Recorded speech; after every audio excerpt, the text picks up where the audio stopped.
Bismillahirrahmanirrahim. Assalamualaikum warahmatullahi wabarakatuh. Innal hamdalillah nahmaduhu wa nasta'inuhu wa nastaghfiruhu wa na'udzu billahi min shururi anfusina wa min sayyiati a'malina may yahdihillahu fala mudilla lahu wa may yudlil fala hadiya lahu. Asyhadu an la ilaha illallah wahdahu la syarika lahu wa asyhadu anna Muhammadan abduhu wa rasuluhu la nabiyya ba'd. Yang saya hormati Ibu Sekdes dan juga mewakili daripada Kades Gemo, Pak Benahar, Pak Udin, dan juga Pak yang saya muliakan. Bersyukur kepada Allah Subhanahu wa Ta'ala, hari ini Tuhan diberikan begitu banyak nikmat, salah satu nikmat iman dan Islam, sehingga agenda perdana tausiah kegiatan PABN yang disekat oleh Pak Bupati, alhamdulillah hari ini kita bisa bertemu pertama kali. Insya Allah nanti program ini 1 bulan 1 kali, dan saya harap nanti ada dokumentasinya, itu bisa juga disimpan sebagai kegiatan di desa ya. Kegiatan yang saya sampaikan itu nanti adalah kalau disuruh oleh Pak Bupati itu tausiah itu untuk membangkitkan spiritual atau mempunyai keislaman agar orang selalu bersandar kepada Al-Quran dan hadis Nabi SAW. Materi yang akan saya sampaikan ini banyak materi, cuma saya pilih-pilih yang itu kita kaitan dengan kehidupan orang sehari-hari, yang bagaimana orang itu bisa menjaga orang punya istiqomah konsisten di atas orang agama itu, yaitu saya mengambil materi tentang berkaitan dengan masalah fikih ibadah.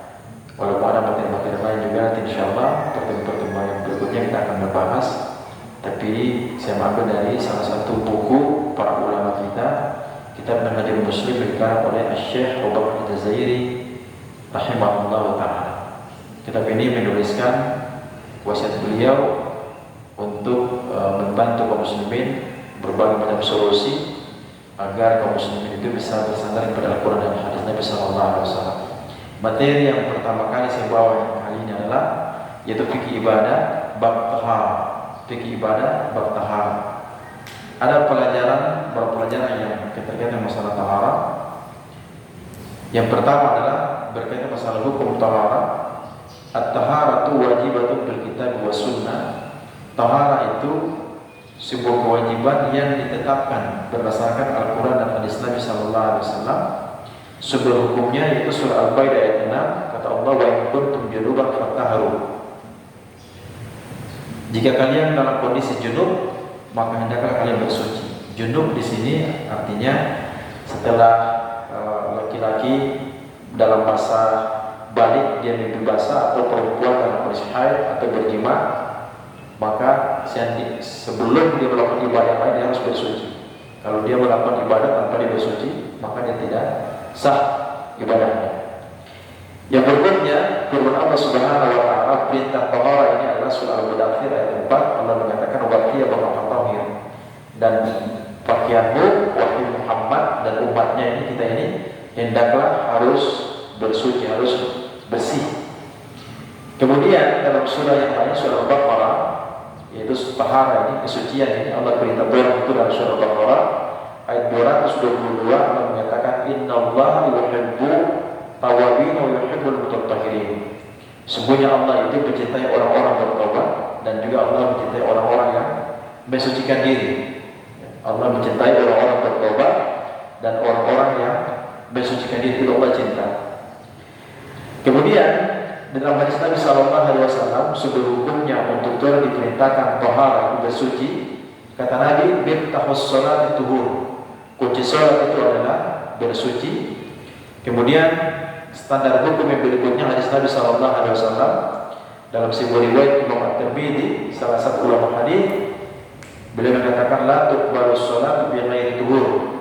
Salat itu tidak akan diterima kecuali seseorang itu harus bersuci. Kemudian kata Nabi SAW, at-tuhur syatrul iman. Kebersihan itu bagian daripada keimanan. Kebersihan bagian daripada keimanan. Bahkan itu dimuliakan Allah Subhanahu wa Ta'ala. Di dalam agama kita, taharah terbagi menjadi 2. Bersuci itu terbagi menjadi 2. Yang pertama berkaitan masalah zahir wa batin, yaitu kebersihan yang kesucian yang nampak dan kesucian yang tersembunyi.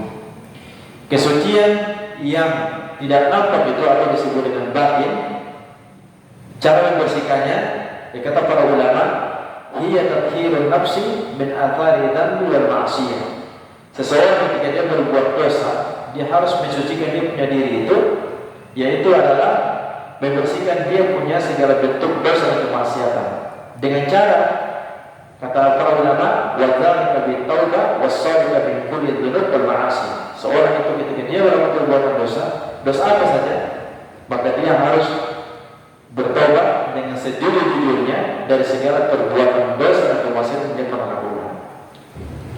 Yang berikutnya, mensucikan batin itu ada berkaitan masalah hati. Kata para ulama, tathhirul qalbi min aqdari syirki wa syakki wal hasad. Seseorang itu harus membersihkan hatinya dari perbuatan kotoran syirik. Nah, syirik ini adalah menyembah sesuatu selain Allah Subhanahu wa taala. Kemudian membersihkan kedengkiannya, membersihkan hati dengan iri hati, al-ghilli dari segala bentuk kedengkian, al-ghish dan juga tipu daya, wal kibir wal ujub wal riya was sum'ah. Riya itu segala perbuatan yang sombong, yang ingin mengharapkan pujian. Kemudian ujub itu berbangga diri dengan sum'ah. Sum'ah itu adalah sesuatu yang berlebihan. Cara membersihkan penyakit ini yang menempel pada hati seorang itu kata Rasulullah, kata para ulama, bil ikhlas wal yakin. Bersihkan hati dengan keikhlasan dan keyakinan. Ada satu lagi, kata para ulama, wa hubbul khair wal hadis shadiq, yaitu dia harus mencintai kebaikan dan juga mencintai kejujuran, wa tawakkul, dan dia harus berada diri, ya sopan santun, ya.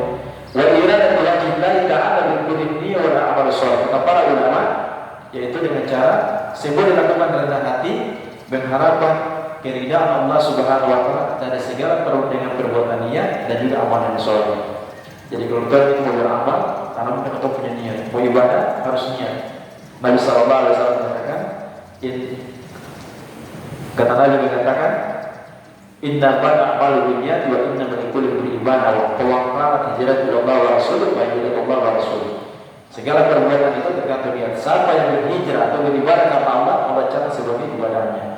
Siapa yang beribadah karena urusan dunia, maka dicatat sebagai urusan dunia. Bapak kemudian Allah Subhanahu wa taala, yang berikut yang kedua itu adalah membersihkan yang nampak. Nah, ini membersihkan yang nampak tadi masalah batin, yang kedua adalah masalah yang nampak. Disebut dengan taharatul zahirah, membersihkan sesuatu yang nampak. Kata para ulama, yang dimaksud dengan membersihkan yang nampak itu adalah taharatul khabthi, yaitu membersihkan kotoran, wa taharatul hadath, membersihkan hadath. Kata para ulama fikih, fataharatul khabthi takun bi izalatin najasati bil ma'a tuhur.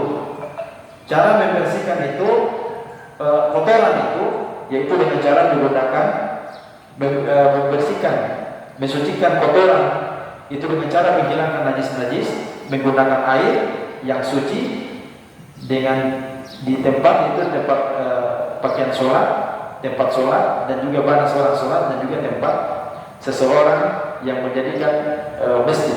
Ya. Yang berikutnya taharatul hadath, membersihkan hadath itu kata para ulama, wa hiya al-wudu wal ghusl wa tayammum, yaitu membersihkan hadath itu dengan cara hadath, ya, dengan cara kita berwudu, dengan cara mandi ini adalah mandi janabah. Ketika suami istri berjima, setelah itu dia melaksanakan sholat dulu, dia harus mandi junub, mandi janabah, ya. Kemudian dengan cara tayammum. Nah, tayammum ya, ada 3 dalam agama kita membersihkan. Cara membersihkan itu dalam hadis ini berwudu, mandi, kemudian itu dengan tayammum. Nah, tayammum, ya, tayammum itu dengan cara menepuk tanah atau juga dengan cara menepuk pasir. Setelah itu nanti ditiup, baru dibuka sini baru. Misalnya kalau orang mau berangkat bersafar, misalkan orang berangkat haji dan umroh, itu di pesawat banyak menggunakan cari debu di pakaian atau di kursi, baru ditepuk. Kalau tidak langsung begini, langsung itu tayammum. Bapak Ibu dimuliakan Allah Subhanahu wa taala, ini saja yang bisa saya sampaikan pada kesempatan berbahagia ini. Mudah-mudahan kita akan bisa bertemu. Namun berpandangan kemana-mana ya, saya mau ada apa aja menyampaikan keterkaitan ini sangat penting, mudah-mudahan juga bisa untuk menjaga kita punya keistimewaan Islam sehingga kita bisa mungkin siapa tahu bisa berangkat ke tanah suci, ada kiat-kiat yang nanti disampaikan oleh Pak Haji. Ini saya bisa sampaikan. Subhanallah wa bihamdihi asyhadu an la ilaha illa anta astaghfiruka wa atubu ilaik. Assalamualaikum warahmatullahi wabarakatuh.